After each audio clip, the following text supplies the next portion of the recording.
Tracy Martin. Kia ora, Mr Chair. Thank you very much. I come down just to take a quick call on behalf of New Zealand First, predominantly in response to the Minister who was previously in the seat and his comments with regard to New Zealand First's reasons for opposing this bill. The Minister was somewhat simplistic, which doesn't surprise us, but we need to clarify these things.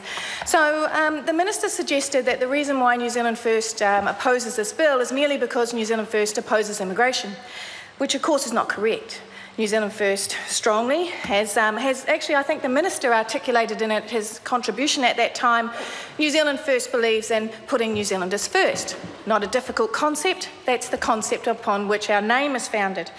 But we also believe that the moment a migrant, a temporary worker, anybody, any new settler to New Zealand places one single foot on New Zealand soil, that they will be treated no less than any New Zealander who has been here for all time, or even a New Zealander or a new settler. So the reason why, sir, we are opposing this bill is quite clearly outlined in some of the move, and I believe Ms Moroney in her contribution highlighted this move to powers that are going to be given to immigration officers. And this is around warrantless search. This is around actually targeting workers and the very workers that the bill says it's trying to protect. So first of all, let's go back one step and say we agree that temporary work migrants need to be protected from unscrupulous employers. Absolutely needs to be protected from them. However, this bill, in a very strange way, takes away some of the rights that no New Zealander would accept. And that is a warrantless search of any premises at any time by an immigration officer. As opposed to, as Ms Moroney said, putting in place more labour officers, more workplace officers, so that those workplaces can be checked in the first instance and the appropriate person held to account. And the appropriate person to be held to account is actually the employer. Now, we agree with the clause that says that if an employer has been if an offence was committed within 10 years of the employer's visa being granted, then that employer needs to go. They obviously haven't understood the values that New Zealand places upon the work environment that we believe any citizen, any individual that comes to our country, whether it be for holiday work, whether it be for temporary migrant work in our avocado orchards, or any other place in New Zealand, the values that we place on the criteria that the minimum criteria that must be met.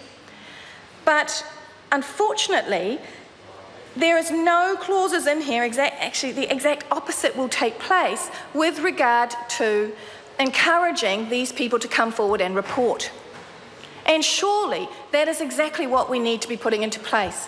There's no statement in here with regard to if any migrant worker comes forward and says and reports to authorities, and we would suggest that those authorities should be workplace inspectors, not immigration agents, the very people that come round to find illegal workers and deport them.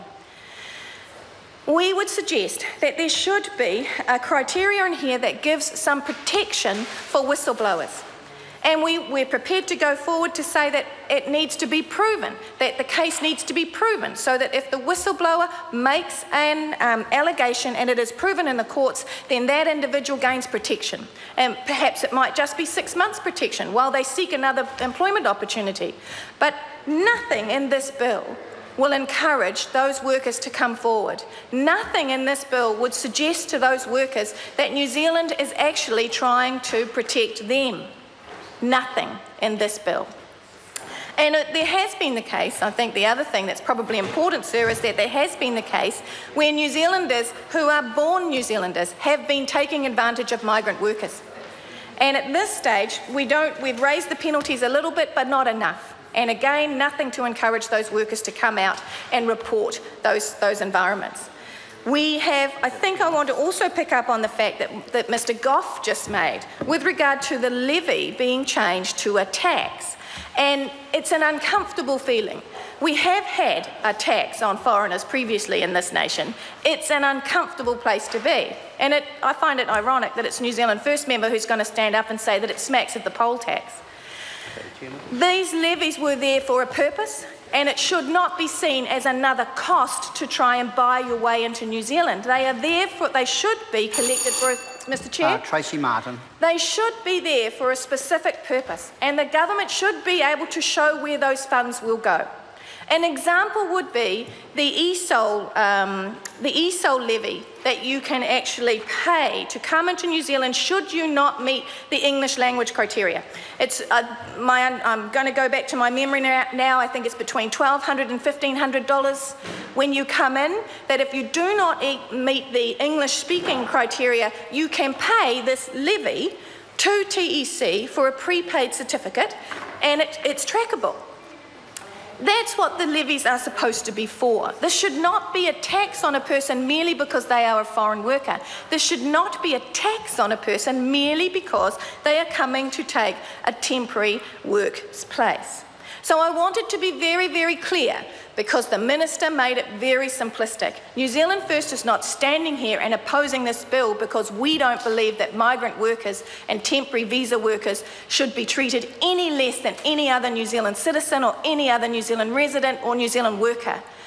We are standing here opposing this bill, as the majority of opposition are, because in a strange way, this bill hunts them down. It gives powers to the immigration agents that they should not have.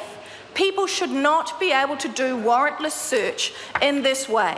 It provides no protection for migrant workers that we can find. We think it takes away some of the protections that they have now. It will not encourage anybody to come out and tell us about these employers that are taking advantage of these workers. And that is supposed to be the purpose of the legislation, to avoid people being exploited, not to. And again, one can have at the end of it a certain punishment for somebody who is. But where in here is the supports to stop people taking advantage in the first place? Where are the supports to make sure that those migrant workers can actually report? Where are the supports in here so that should they support, as they did down in Nelson, I'm pretty sure it was around about 2008, there was an incident in Nelson where those workers were treated horribly and housed horribly by a New Zealander. They were deported when they reported those conditions. That New Zealander was fined and then went about his business. We cannot support the bill, sir, because the bill misses its mark. Kia ora. Dr.